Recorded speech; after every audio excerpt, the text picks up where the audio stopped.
तो आप सभी साथियों को मेरा नमस्कार। आज के इस सेशन में बहुत बहुत स्वागत है। आशा करता हूं कि आप सभी शानदार होंगे, ज़बरदस्त होंगे और अपने आने वाले प्रमोशन एग्जाम की तैयारी भी बड़े जोरों शोरों से कर रहे होंगे। तो बहुत कुछ साथी जो हैं, कम साथी जुड़े हुए हैं, लेकिन जो भी साथी जुड़े हुए हैं, ये सेशन जो है लेट नाइट सेशन में मैं आपका स्वागत करता हूँ। जरा चैट बॉक्स में कंफर्म कर देंगे। रितेश जी जुड़ चुके हैं, नमस्कार कह रहे हैं। तो मेरी आवाज़ आप तक शानदार तरीके से पहुंच रही है और विजुअल्स आपको सही तरीके से दिख पा रहे हैं, तो ज़रा चैट बॉक्स में कमेंट कर दीजिए। फिर हम लोग बातों ही बातों में कुछ सवालों पे चर्चा करेंगे और जानने की कोशिश करेंगे कि अभी इसी साल जो इसी महीने जो सवाल आए थे प्रमोशन एग्जाम में, वो किस तरह से आए थे। और आज हम लोग चर्चा करने वाले हैं छत्तीसगढ़ राज्य ग्रामीण बैंक के स्केल 2 to 3 के प्रमोशन एग्जाम के सवालों पे चर्चा करेंगे, रिकॉल क्वेश्चन पे, जिसका एग्जाम जो है 13 मार्च 2022 को हुआ था। तो इनके जो क्वेश्चंस होते हैं ये 2 to 3 में 100 क्वेश्चन आते हैं और इसमें जो है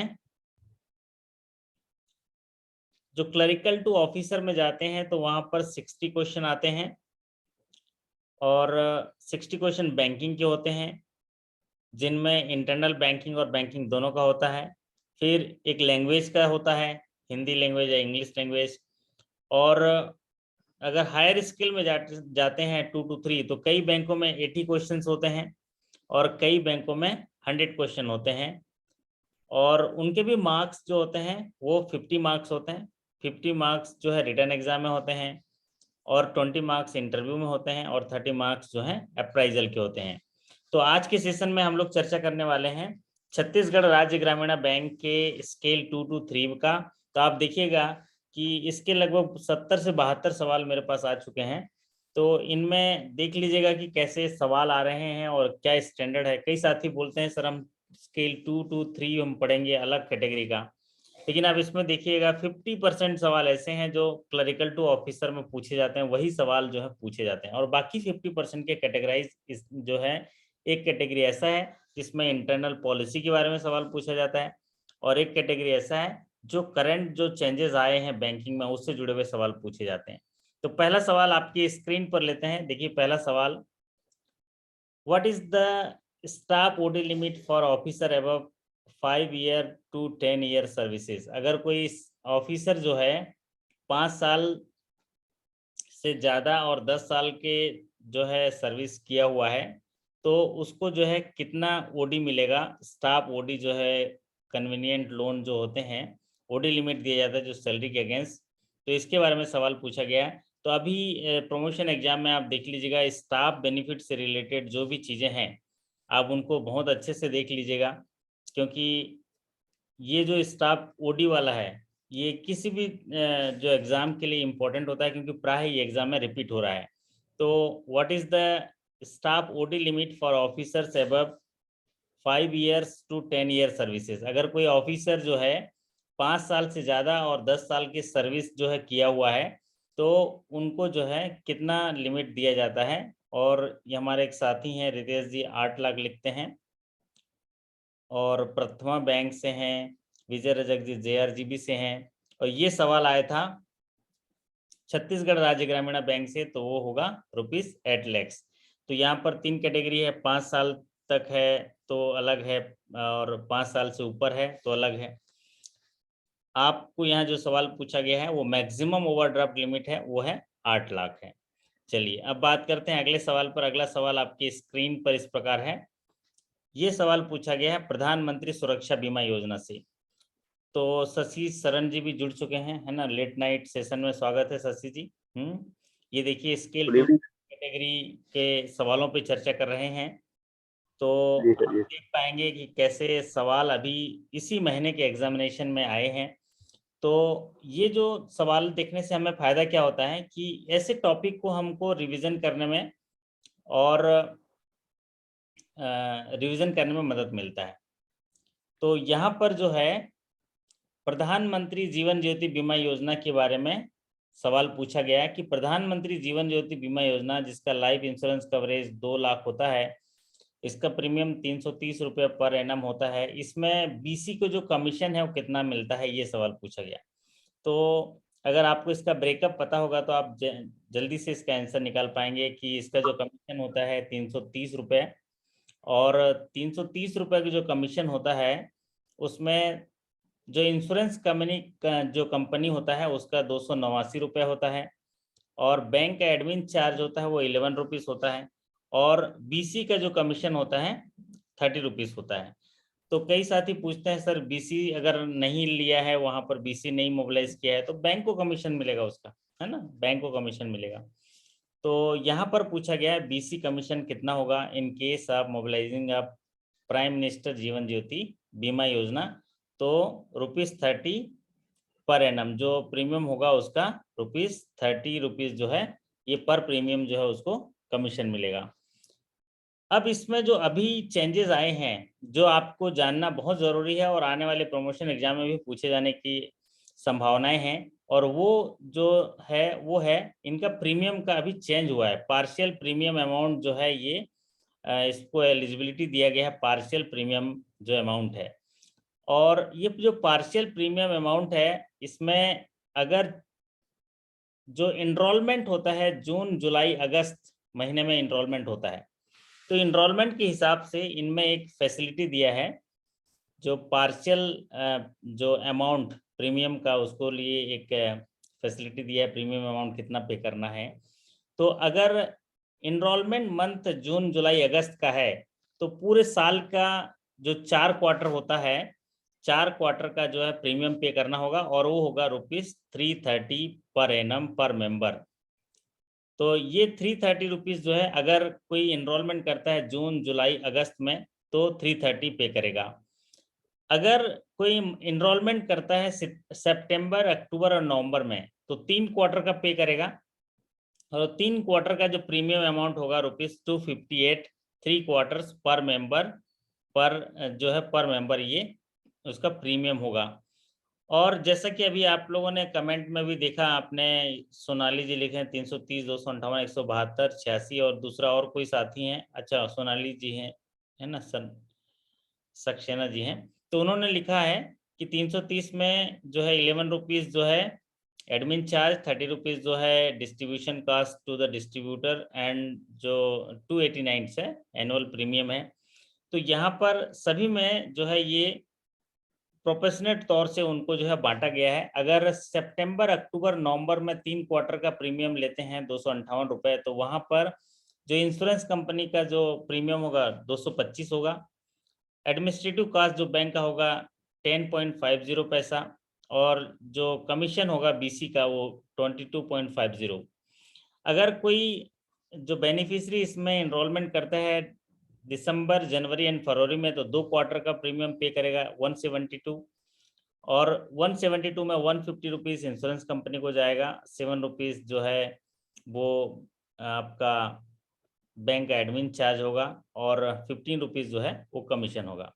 तो यहाँ पर जो सवाल पूछा गया था छत्तीसगढ़ राज्य ग्रामीण बैंक में, ये 15 वाला भी पूछा गया था कि एक फुल 4 क्वार्टर में कितना कमीशन मिलेगा 30, और एक लिखा था कि अगर कोई एनरोलमेंट दिसंबर जनवरी और फरवरी में एनरोल होता है तो 2 क्वार्टर का पे करता है तो वहाँ पर बीसी कमीशन कितना है। तो किस तरह से ट्विस्ट कर दिया था सवाल को देखिए, क्योंकि रिकॉल क्वेश्चन हमारे जो साथी हमको भेजते हैं सिंगल लाइन में भेजते हैं या 1 वर्ड में भेजते हैं, लेकिन जब वो फ़ोन करके बताते हैं तो पता चलता है कैसे सवाल आया था। सवाल थोड़ा लंबा आ गया था।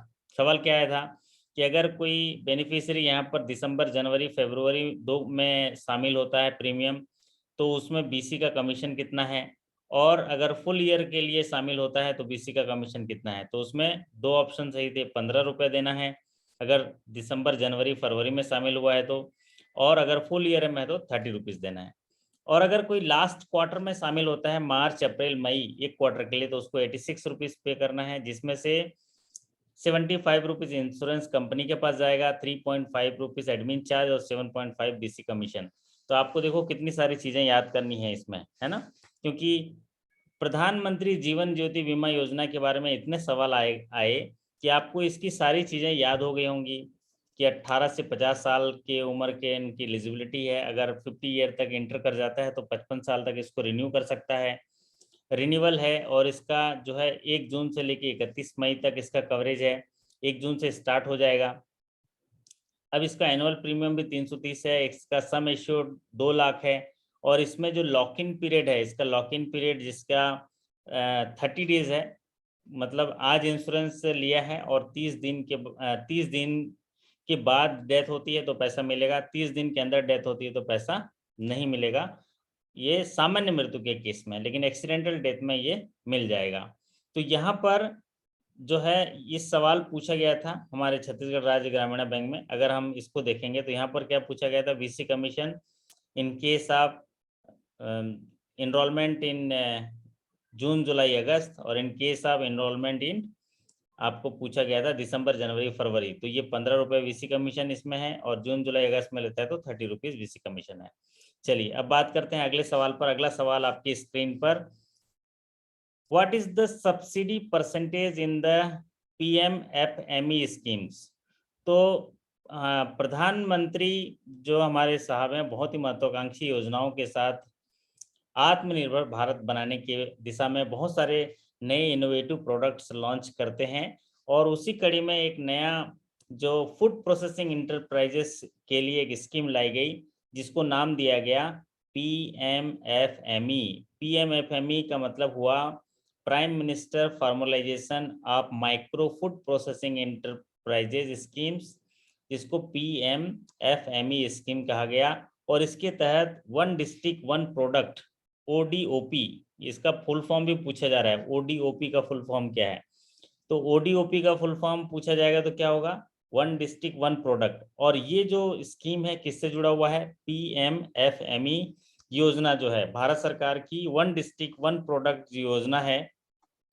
इसके तहत जो इंटरप्राइजेस हैं उनको सपोर्ट किया जाता है for food processing unit, individual micro enterprises, farmer producer organisation, self help group, producer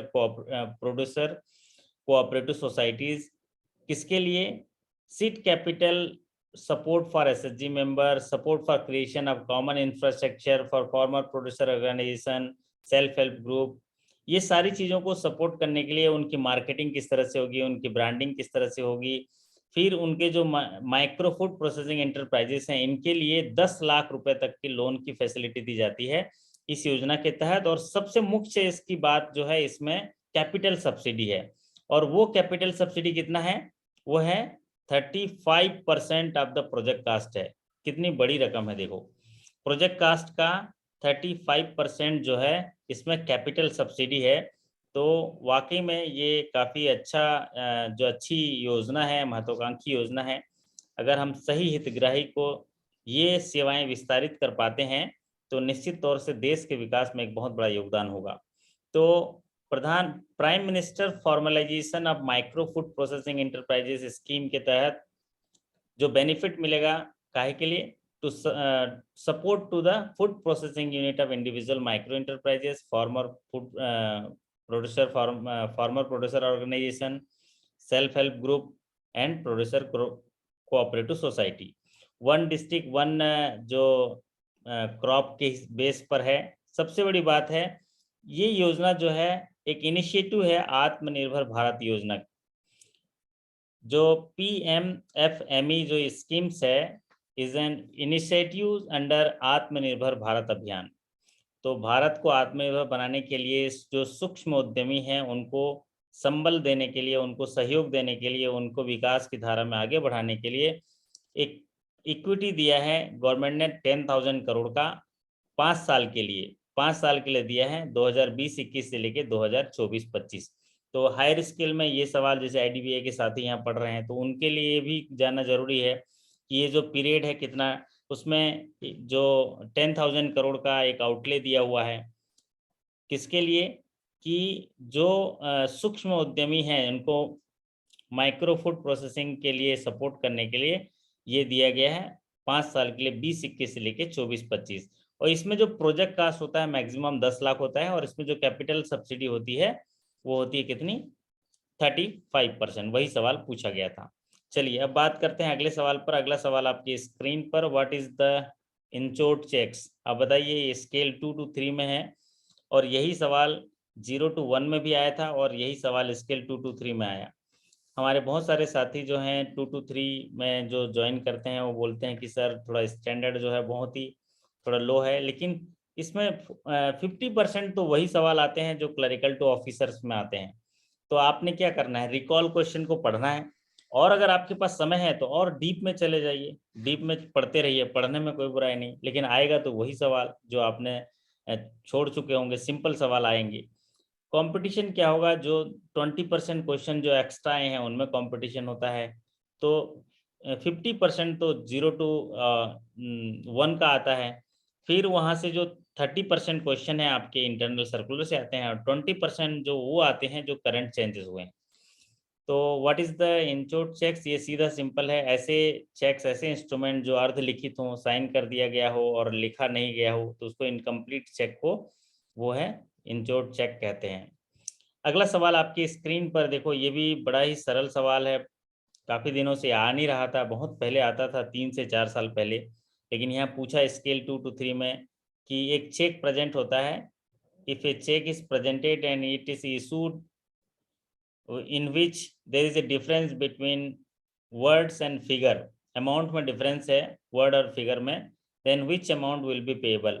एक चेक आपके काउंटर में प्रेजेंट होता है जिसमें लिखी गई जो शब्दों में राशि है और जो लिखी गई अंकों में राशि है उसमें फर्क है, काउंटर पे प्रेजेंट होता है, तो क्या कीजिएगा, लौटा दीजिएगा कि जब्त कर लीजिएगा कि मना कर दीजिएगा कि पेमेंट कर दीजिएगा, तो कौन सा पेमेंट करेंगे, जो अंकों के द्वारा पेमेंट किए उसको करेंगे कि शब्दों के द्वारा पेमेंट करेंगे, ये सवाल पूछा गया। तो गाइडलाइन क्लियर है कि जब ऐसा कोई चेक आपके पास प्रेजेंट होता है जिसमें अंकों में लिखी राशि और शब्दों में लिखी राशि में अंतर है, तो काउंटर पे जो आपका कैशियर है वो शब्दों में लिखी राशि का भुगतान कर देंगे, ये जो है इसमें प्रोटेक्शन है। और हमारे मुकेश कुमार जी ने बढ़िया लिख दिया, amount in word are legal value, amount in word figure is courtesy value. तो जो हमारे वर्ड्स में लिखा गया है राशि वो उसको जो है भुगतान कर दिया जाएगा। चलिए, तो amounts in word will be paid. अब बात करते हैं अगला सवाल। अगला सवाल है केवाईसी से जुड़ा हुआ, what are the 4 component of KYC. KYC के जो 4 कंपोनेंट हैं वो कौन कौन से हैं, जरा आप टाइप करके लिख दीजिए। धर्मराज जी आ गए हैं, सबको नमस्कार कर रहे हैं। तो यहाँ पर पूछा गया है कि what are the component of KYC. KYC के 4 कंपोनेंट पूछा गया है। केवाईसी एक ऐसे भी इम्पोर्टेंट टॉपिक है जहाँ से सवाल पूछे जाते हैं, और केवाईसी का जो नॉर्म्स है, केवाईसी का मतलब होता है नो योर कस्टमर, और ये जो under section 35A of banking regulation act के तहत ये गाइडलाइन विस्तारित की गई हैं ताकि जो है प्रिवेंशन ऑफ मनी लॉन्ड्रिंग हो, एंटी मनी लॉन्ड्रिंग हो, कम्बेटिंग फाइनेंस टू टेररिस्ट हो, तो इनके लिए कुछ कंपोनेंट दिए गए हैं, जैसे हमारे सक्सेना मैडम ने लिखा है, फटाफट लिख दिए, बहुत अच्छा, ऐसे लिखने से आपको याद हो जाता होगा। तो इसके जो कंपोनेंट हैं, 4 कंपोनेंट हैं जिसके आधार पर इसका निर्धारण किया जाता है। पहला है customer acceptance policy. Customer acceptance policy, आप किसी कस्टमर को एक्सेप्ट करते हैं तो फिर उसके बाद जो इम्पाइल्ड कॉन्ट्रैक्ट हो जाता है ना, आप उसमें गोपनीयता बरकरार रखते हैं, तो ये कस्टमर एक्सेप्टेंस पॉलिसी हो जाती है। फिर कस्टमर आइडेंटिफिकेशन प्रोसेस है जिसमें आप कस्टमर को आइडेंटिफाई करते हैं, उसके केवाईसी लेते हैं, डॉक्यूमेंट्स लेते हैं, आइडेंटिटी प्रूफ लेते हैं, एड्रेस प्रूफ लेते हैं, फोटोग्राफ्स लेते हैं। तीसरा आता है मॉनिटरिंग ऑफ ट्रांजैक्शन, और चौथा होता है risk management. Monitoring of transaction, जब भी कोई खाता ओपन होता है तो उसकी मॉनिटरिंग की जाती है ना, कितने लेन देन हो रहे हैं, जिसमें CTR होता है, cash transaction report, suspicious transaction report, counterfeit currency report. और रिस्क मैनेजमेंट होता है, कस्टमर हाई रिस्क में है कि लो रिस्क में है कि मीडियम रिस्क में है। तो ये जो है आपके 4 कंपोनेंट होते हैं। तो इनमें सवाल जो पूछे जाते हैं कि इनमें से कौन सा जो है कंपोनेंट आपका एक अलग टाइप का कंपोनेंट, जैसे मॉनिटरिंग आप NPA अकाउंट्स दे देगा या लोन रिकवरी करना दे देगा, तो उसको आप अलग कर सकते हैं। लेकिन यहाँ पर सीधे सवाल पूछा गया था कि इसमें कंपोनेंट जो है 4 कौन कौन से हैं, और ऑल ऑफ द अबव होगा तो इसमें ऑल ऑफ द अबव लग जाएगा। चलिए अगला सवाल आपके स्क्रीन पर, अगला सवाल है, पूछा गया what is the delegated power of scale 3 for loan sanction under CRGB soppy scheme. तो ये सॉपी स्कीम्स जो है अभी पिछले जो मार्च में 12 तारीख और 13 तारीख को एग्जाम हुए, उसमें ये सॉपी स्कीम से जुड़ा हुआ सवाल पूछा गया दोनों सभी स्किल्स में। तो अगर आपके बैंक में भी अगर कोई सॉपी स्कीम से जुड़ा हुआ आपके जो लोन स्कीम होगा तो आप उसको अच्छे से रीड कर लीजिएगा। तो रीड क्या करना है, आप देख लीजिएगा कि आपके बैंक की अगर कोई सॉपी स्कीम है, ये इसलिए पॉपुलर है क्योंकि देखिए अभी कोरोना होने की वजह के बाद थोड़ी शॉपिंग जो है कम हुआ है, इसी को बढ़ावा देने के लिए शॉप बनाने के लिए जो है लोन जो है वो नया स्कीम सब लॉन्च किए हैं सभी बैंकों ने, ताकि सरल तरीके से उसको जो है विस्तारित किया जा सके और फिर मार्केट को सही तरीके से चलाया जा सके। तो ये शॉप भी कितना प्यारा लग रहा है ना, देखो हम लोग कितने बढ़िया शॉप देते हैं। कभी कभी मन करता है ऐसे ही शॉप एक छोटा सा खरीद लो, है ना राजेश जी, है ना, ऐसा लगता है कि ऐसा जी सर। छोटा शॉप ले लें बढ़िया सा, है ना, रिटायरमेंट से जी पहले सर। एक बढ़िया एक छोटा सा शॉप ले ले थोड़ी बचत कर करके, और जब रिटायर हो जाएंगे तो क्या होगा, एक तो दुआएं भी मिलती हैं, जैसे देखो ठंडा ठंडा कोल्ड ड्रिंक किसी को पिलाएंगे तो पैसे भी देते ही जाएगा, और वाह मजा आ गया राजेश जी बोलेगा, है ना। तो ऐसे यहाँ पर पूछा गया जो CRGB में जो सॉपी स्कीम है इसका स्केल 3 को डेलीगेटेड पावर कितना है ये पूछा गया, और ये है ₹50 लाख, आपके बैंक में अलग अलग हो सकता है। और जब भी ऐसे कोई योजना को आप पढ़ते हैं तो 5 चीजें पढ़ लीजिएगा। पहला, क्वांटम ऑफ फाइनेंस, कि उसका क्वांटम ऑफ फाइनेंस कितना है। दूसरा, एलिजिबिलिटी क्राइटेरिया। तीसरा जो है मार्जिन, मार्जिन कितना। और चौथा जो है repayment period with moratorium, repayment period with moratorium. और पांचवा जो है सिक्योरिटी। तो ये 5 चीज पढ़ लेंगे तो उन्हीं से जुड़े हुए सवाल आते हैं। पहला क्या, आपका क्वांटम ऑफ फाइनेंस कितना, क्वांटम ऑफ फाइनेंस है। दूसरा आपका एलिजिबिलिटी, एलिजिबिलिटी किसे मिलेगा। तीसरा मार्जिन। चौथा moratorium period, repayment period with moratorium. और पांचवा है सिक्योरिटी, सिक्योरिटी क्या लेते हैं 100% सिक्योरिटी लेते हैं कि 200% लेते हैं, ये सारा देख लीजिएगा। चलिए अगला सवाल आपके स्क्रीन पर है, what is the relationship between banker and customer in case of garnishee order receive. ये सवाल तो बाबा पता नहीं कैसे एकदम जबरदस्त सिक्का जमाया हुआ है। बिल्कुल हाई फाई सोर्स वाला सवाल है ये, इसका सोर्स जो बड़ा गजब का सवाल है। पूरे साल भर, मैं तो बोलता हूँ 2 साल से ये सवाल आ रहा है, और सभी बैंक में आ रहा है कि अगर किसी बैंक में वैसे गारनेसी ऑर्डर रिसीव होता है तो कस्टमर, बैंकर और कस्टमर में रिलेशनशिप क्या हो जाता है। तो आप देखिए, ये गारनेसी जो है बैंक होता है, बैंक गारनेसी है। तो बैंक गारनेसी है, अगर ये जो लाल वाला है जिसको जजमेंट डेटर है, ये बैंक में पैसा रखा हुआ है, तो ये पहले क्या होता है, क्रेडिटर होता है और बैंक डेटर होता है। और ये जजमेंट क्रेडिटर जो है ये कोर्ट में जाता है, कोर्ट में जाके बोलता है कि मेरा पैसा जो है किसी से लेना है और उसका पैसा बैंक में है, तो कोर्ट ऑर्डर देता है बैंक को। और जब बैंक को ऑर्डर देता है, नॉर्मली एक डिपॉजिट में बैंक जो है डेटर होता है और कस्टमर जो है क्रेडिटर होता है। लेकिन जैसे ही कोर्ट का ऑर्डर मिल जाता है, वो जो क्रेडिटर है वो किसी का डेटर हो गया, किसी की देनदारी है बाहर, तो इसलिए वो जजमेंट डेटर हो जाएगा। तो यहाँ पर रिलेशनशिप हो जाएगा, बैंकर डेटर हो जाएगा, कस्टमर जजमेंट डेटर हो जाएगा। हमारे मुकेश जी बोल रहे हैं पक्का रिश्वत दिया हुआ क्वेश्चन होगा। हाँ, कह नहीं सकते, आजकल जो है वो सवाल जो है जरूर पक्का एकदम अपनी स्थान सुनिश्चित किया हुआ है, तो मानना पड़ेगा ये सवाल हर एग्जाम में आएगा, आपके भी प्रमोशन एग्जाम में यही सवाल आएगा। बैंक डेटर हो जाएगा, कस्टमर जो है जजमेंट डेटर हो जाएगा।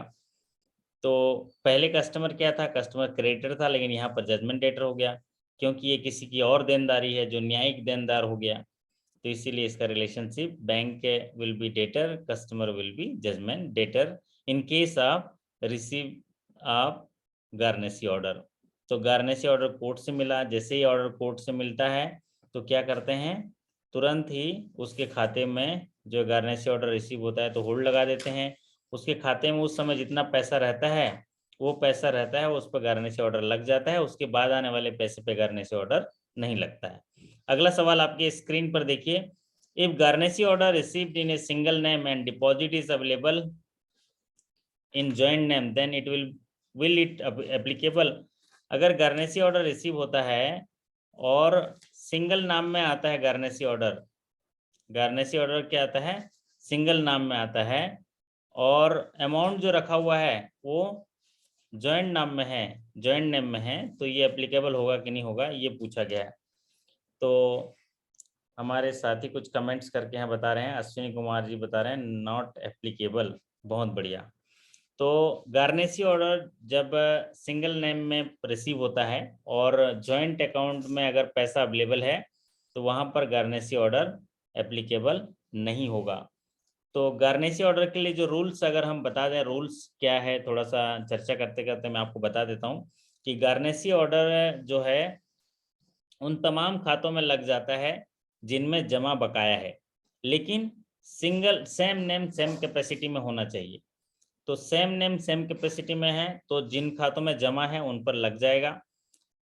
और गारंटी ऑर्डर जो है, जो आप बैंक से लोन दिए हैं उस व्यक्ति को, उस पर नहीं लगता है। सपोज बैंक से लोन दिए हैं, सीसीओडी है, उनमें बैलेंस पड़ा है, तो उस पर गारंटी ऑर्डर नहीं लगेगा।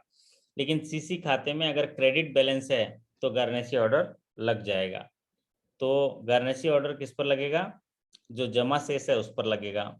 फिर गारंटी ऑर्डर उस जिस समय ऑर्डर रिसीव हुआ, ऑर्डर रिसीव होते समय उस खाते में जितना पैसा अवेलेबल है उस पर लग जाएगा, लेकिन उसके बाद आने वाले पैसे पे गारंटी ऑर्डर नहीं लगता है। तो guarantee order will be applicable in the fund available in the time of receiving of the guarantee order.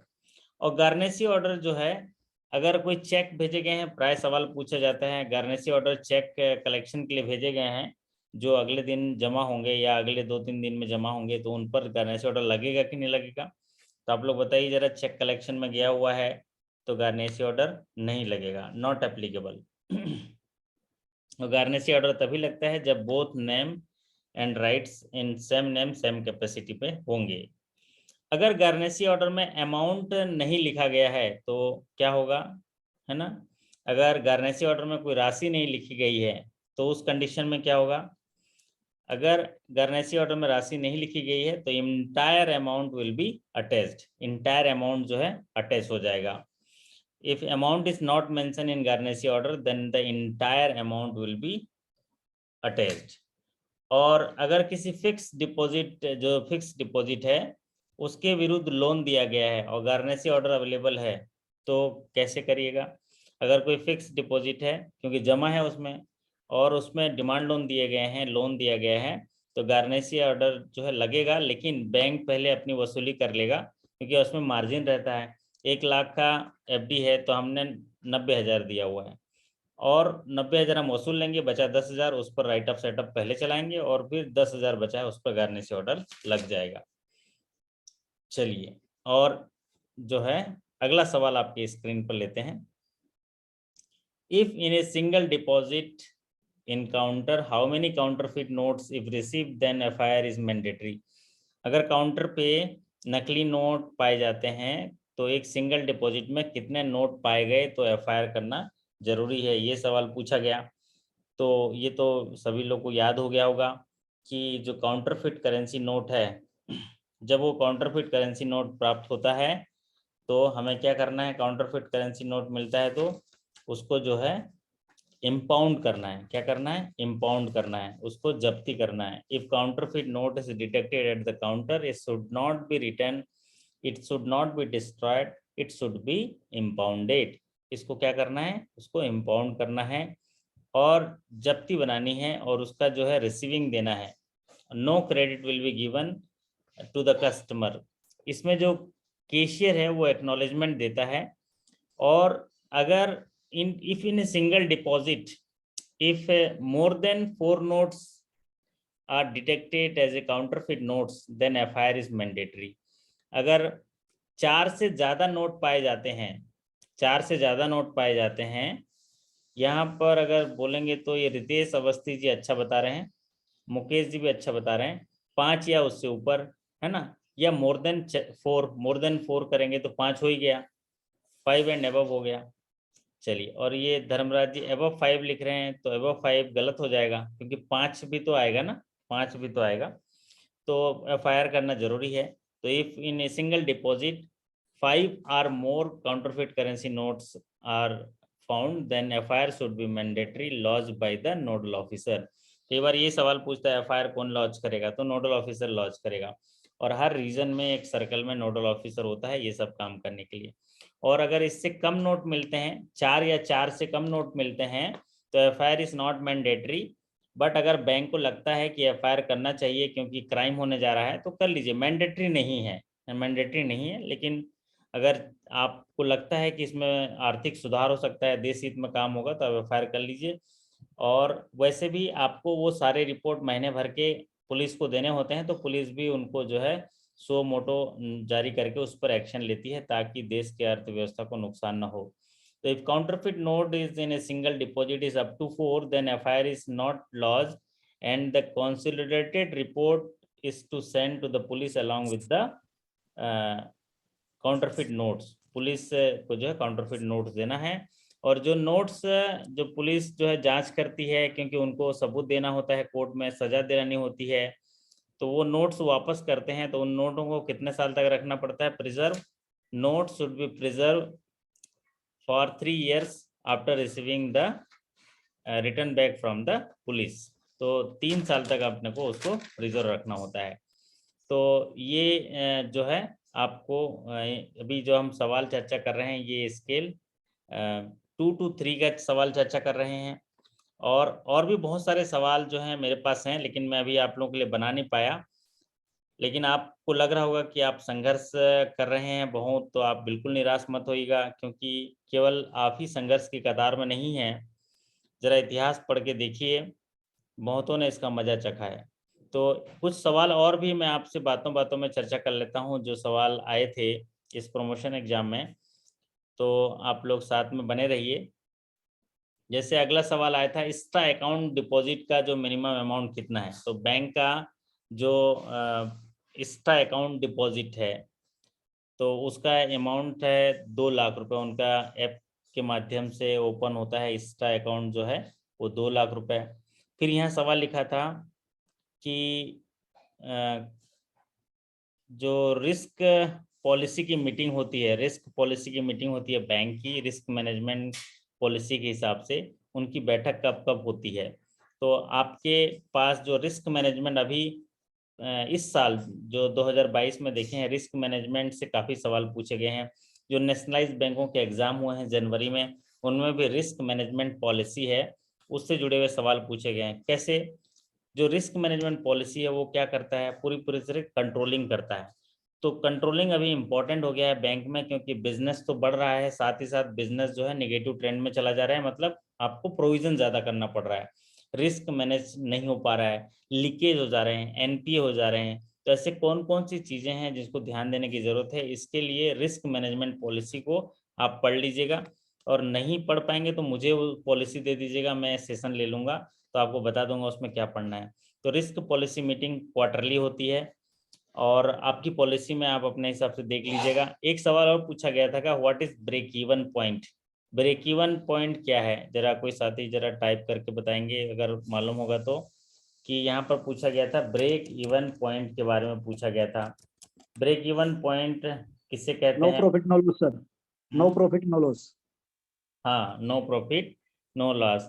किसी भी बिजनेस में एक ऐसा स्तर होता है उत्पादन का, जिसमें उत्पादन का एक ऐसा स्तर होता है जिसमें उत्पाद का कुल जो रेवेन्यू होता है, कुल इनकम और रेवेन्यू जो है वो बराबर होता है, न लाभ न ही जो है हानि।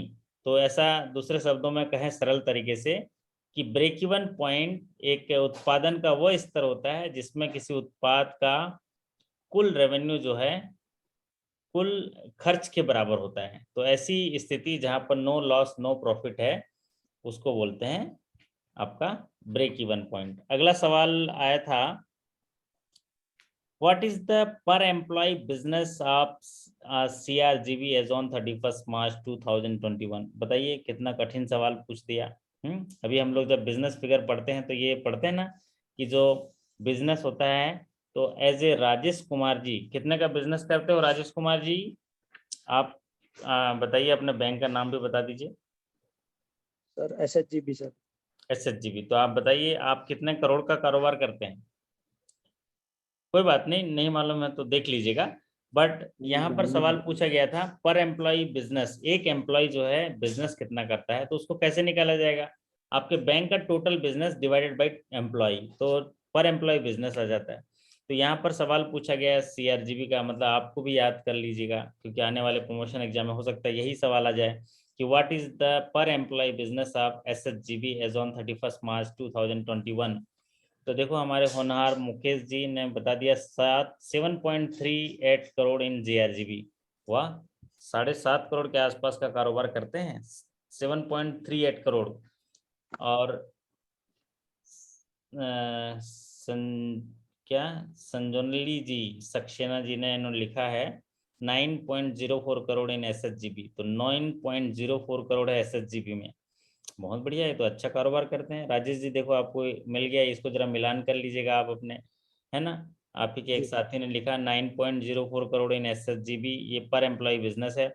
और यहाँ पर सवाल पूछा गया छत्तीसगढ़ राज्य ग्रामीण बैंक के लिए, तो वो था 27.81 करोड़, 27.81 करोड़।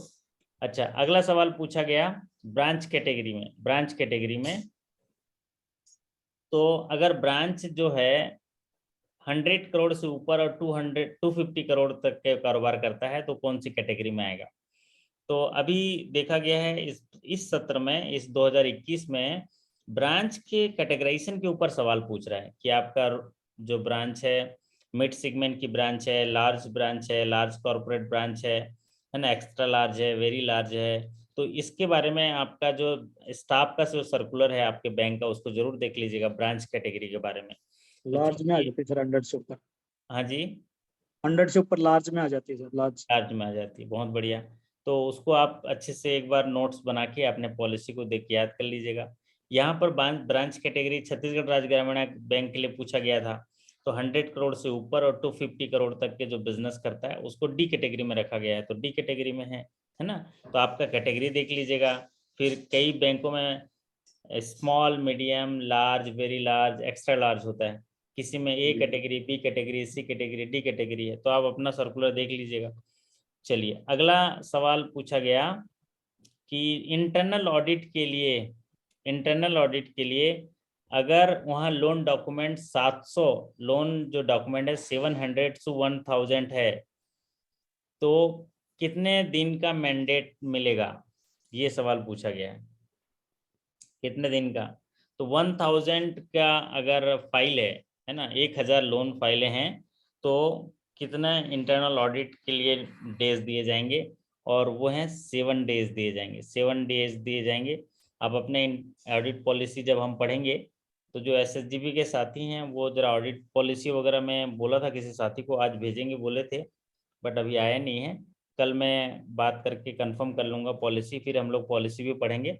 और सभी बैंकों के जो मोटा मोटी 5 पॉलिसी को जो है हम लोग डिस्कशन के तौर पे बता देंगे, उसमें मेन मेन चीज़ें, तो आप लोग उसको अच्छे से देख लीजिएगा, क्योंकि पॉलिसी 56 पेज 60 पेज का होता है। और जब हम यहाँ पर 10 बिंदुओं पे आधार पर बता देंगे तो आपका पूरी तैयारी हो जाएगा। अगला सवाल पूछा गया education loan, what is the criteria for education, maximum education loan under priority sector lending. तो देखिए, ये स्केल 2 to 3 में पूछा गया, सीधा जवाब देखिए, 10 सेकंड में नहीं लगा, जवाब आ गया हमारे मुकेश जी का। तो प्रियॉरिटी सेक्टर के अंदर जो एजुकेशन लोन है उसका मैक्सिमम लोन कितना है ये पूछा गया। तो अगर 20 लाख तक एजुकेशन लोन देते हैं, चाहे इंडिया में चाहे अब्रॉड में, तो वो किस में आएगा? अंडर प्रियॉरिटी सेक्टर लैंडिंग आ जाएगा। अगला सवाल पूछा गया जो आपका मिक्स फार्मिंग किसे कहते हैं, ये साधारण सा सवाल है लेकिन मिक्स फार्मिंग से जुड़ा हुआ पूछा गया। मिक्स फार्मिंग किसे कहा जाता है? अगर कोई फसल के साथ साथ अगर एलाइड एक्टिविटी भी करता है, पशुपालन भी करता है, तो उसको मिक्स फार्मिंग कहते हैं। ये तो बोनांजा आपको ऐसी फ्री में मिल गया होगा सवाल। फिर कुछ करंट एसेट करंट रेशियो के बारे में सवाल पूछा गया, मतलब करंट रेशियो क्या होता है। तो करंट रेशियो क्या होता है, करंट रेशियो कैसे निकाला जाता है। करंट रेशियो जो निकाला जाता है, current asset divided by current liability, ये पूछा गया है। फिर माइनर से जुड़ा हुआ सवाल पूछा गया कि माइनर पार्टनर है तो क्या होगा। तो माइनर जब पार्टनर के केस में है तो खुद लायबल नहीं होता, लेकिन दूसरों को लायबल बना देता है। ये ऑप्शन आया था वहाँ पर। तो माइनर जो है कोई भी एक्टिविटी करेगा तो वो आपको लायबल बना देगा, लेकिन वो खुद लायबल नहीं होगा। और एक पूछा गया कि अगर लोन में कोई मूवेबल एसेट्स है, मूवेबल एसेट्स जो चल संपत्ति है, उस पर कौन सा चार्ज क्रिएट होता है। Which charge is to be created if the security is taken as the movable property। अगर किसी लोन के सैंक्शन में चल संपत्ति को रखा गया है, मूवेबल प्रॉपर्टी को रखा गया है, तो कौन सा चार्ज क्रिएट होता है। तो अगर ऐसे सवाल आए तो सीधा सीधा हाइपोथिकेशन, उसको क्या बोलेंगे, हाइपोथिकेशन, उसको बोलेंगे हाइपोथिकेशन। अगला सवाल पूछा गया कि what is the limitation period for suit filing. Suit file जो करते हैं उसका लिमिटेशन पीरियड कितना होता है। अगर कोई सूट फाइल किए तो उसका लिमिटेशन पीरियड पूछा गया। सूट फाइल का लिमिटेशन पीरियड कितना होता है। सूट फाइल का लिमिटेशन पीरियड जो होता है वो होता है 12 ईयर होता है। हाँ 12 जी, साल 12 12 साल, साल 12 साल होता है। तो सूट फाइल जो डिग्री मिलती है ना, जैसे हम क्या डेट ऑफ करते डिक्री से सर, हैं, हाँ date of decree. Suit file करते हैं तो हमको क्या, कोर्ट केस जीत गए, हम लोग जीत गए, तो हमको क्या मिलता है, डिक्री मिलता है। तो उस डिक्री को एग्जीक्यूट करने के लिए जो हमको लिमिटेशन पीरियड मिलता है वो 12 साल होता है। तो ये जो है 12 साल उसका suit file, the limitation period of suit file degree is 12 year.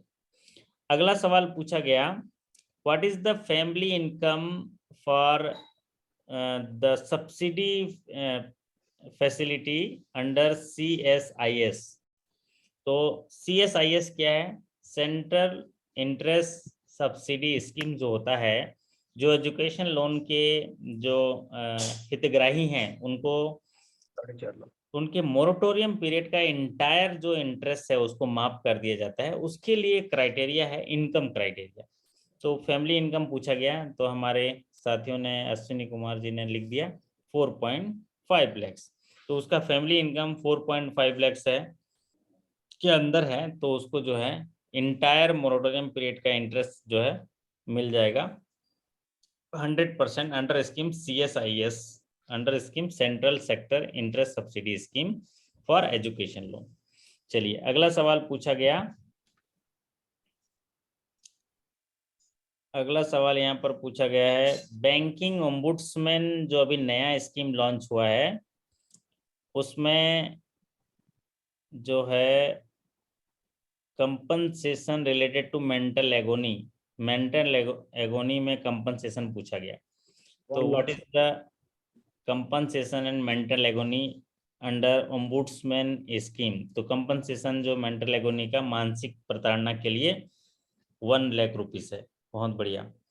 एक और लिखा गया सवाल जो है, loan can be given against share in demat account, maximum loan can be given against share in demat form. तो डीमेट फॉर्म में loan maximum कितना दिया जाता है, 20 लाख 20 लाख 20 लैक्स। और अगर नॉन डिमेटलाइज 10 नहीं लाख है, फिजिकल शेयर है तो 10 लाख। 10 लाख।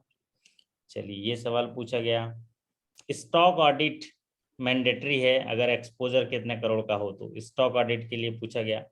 तो अलग अलग बैंकों का अलग अलग है, कई बैंकों में 1 करोड़ होता है, कई बैंकों में 5 करोड़ भी होता है।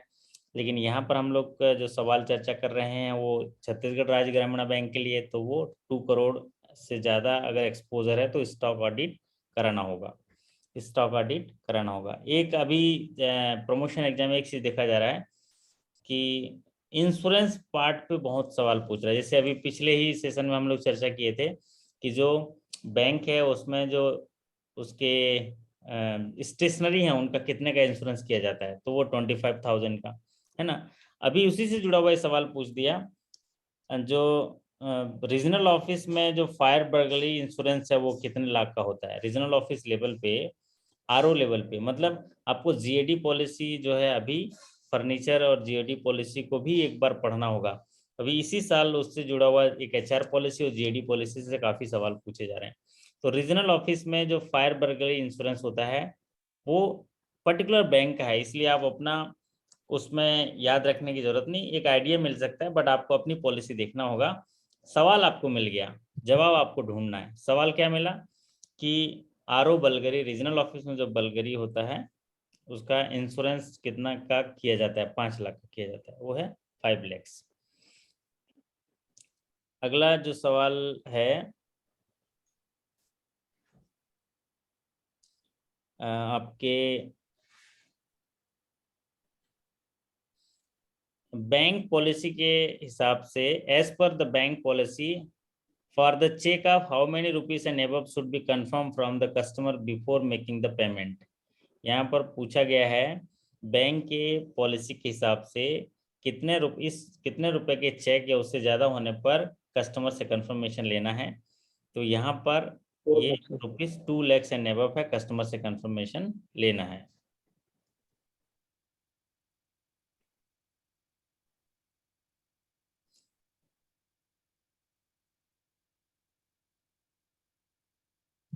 चलिए, और एक क्या है कि जब एटीएम में फेल हो जाता है एटीएम में, तो एटीएम में जो फेल ट्रांजेक्शन हो जाते हैं उसमें कंपनसेशन है कितने दिनों में? एक तो 5 दिनों में क्रेडिट हो जाना चाहिए, अगर नहीं हुआ तो पर डे 100 रुपीज कंपनसेशन है। तो वो कंपनसेशन जो है पाने के लिए कस्टमर को कितने दिनों के अंदर कंप्लेंट करना होता है? 3 अगर to 4 customer days। Up to 30 days, up to 30 days में कंप्लेंट करता है तो कंपनसेशन मिलेगा। 30 डेज के बाद कंप्लेंट करता है तो डिस्प्यूटेड अमाउंट को देंगे, लेकिन कंपनसेशन देना बाध्य नहीं है। ठीक है, मतलब मान लीजिए 30 डेज के बाद आता है कंप्लेंट करने, तो ऐसा नहीं कि आप बोलोगे भैया तुम्हारा कंप्लेंट नहीं लेंगे, कंप्लेंट मिलेगा। अगर फेल्ड हुआ है तो फेल्ड ट्रांजेक्शन का पैसा मिलेगा, बट अगर 30 डेज के बाद किया हुआ है तो कंपनसेशन नहीं मिलेगा पर डे 100 वाला। और अगर 30 डेज के अंदर है तो बिना मांगे देना है, ऐसा पॉलिसी बोलता है, बिना मांगे देना है। लेकिन कहाँ देते हैं हमारे राजेश जी हैं? हाँ सर, कहाँ हो तो कुछ टेक्निकल फॉल्ट करके रुक जाता है। चलिए, ऐसे बहुत सारे सवाल हैं, मैं वैसे आपको उसको अपलोड कर दूंगा अभी आपके जो 72 सवाल हैं, 72 क्वेश्चन हैं, सबको अपलोड कर दूंगा, आप लोग देख लेना।